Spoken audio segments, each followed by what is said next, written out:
Salam Ata Vatan TV YouTube kanalımızın hormatly tamaşaçylary. Ata Vatan habarlary gepleşigimiziň nowatdaky sanyna sizi hoş gördük. Gepleşigimiziň başyna 2020-nji ýyl gelen täze ýyl size düşümli we uçuşly ýyllaryň biri bolmagyny arzu etýäris. Gepleşigimiziň bu sanyna size halkara ýürütü uçur gatnawlary baradaky täzelikleri size ýetirmegi makul bildik.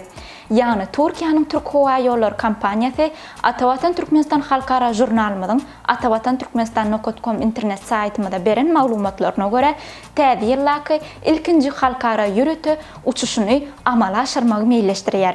Ýagny Türkiýanyň Türk Hava Ýolları kompaniýasy täze ýyllaky ilkinji gatnawy 4-nji ýanwarda Istanbul Türkmenbaşy Istanbul uğru boýunça ýerine ýetirer.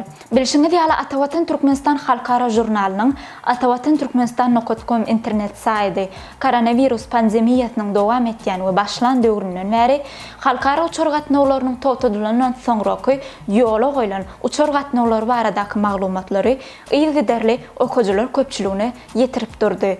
Mälim bolşýaly Türkiýanyň Türk Hava Ýolları kompaniýasy 2021-nji ýylda Istanbul Aşgabat Istanbul, Istanbul Türkmenbaşy Istanbul hemde Istanbul Türkmenabad Istanbul uğru boýunça ýürütü uçuş gatnawlaryny amala aşyrdy.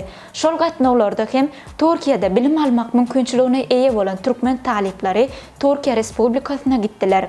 Mälim bolşýal koronavirus pandemiýasynyň dowam etýän döwrüni Türkiýanyň Türk Hava Ýolları kompaniýasy bilen bilelikde Türkmenistan avia kompaniýasy hemde Russiýanyň SED avia kompaniýasy bilen bilelikde halkara uçuş gatnawlaryny amala aşyrdylar. Russiýanyň SED avia kompaniýasy 2020-nji ýylyň martyndan 2021-nji ýylyň ahyrına çenni jemi 32 sany ýürütü uçur gatnawyny amala aşyrdy. Bu gatnawlaryň agramly bölegi Türkmenabad Moskva uğru boýunça ýerine ýetirildi. Hormatly tamaşaçylar, halkara uçur gatnawlary baradaky maglumatlardan ýygyderli habardar bolmagy isleýäňizmi? Onu biziň Ata Vatan TV YouTube kanalymyzda agda bolmagy hemde jaňjaga düňmesine basmagy unutmaň. Çünki Ata Vatan TV YouTube kanalymyzda ýürütü halkara uçur gatnawlary baradaky täzelikleri size gyzgyny bilen ýetirmegi meýilleşdirýäris. Hoş sag bolun.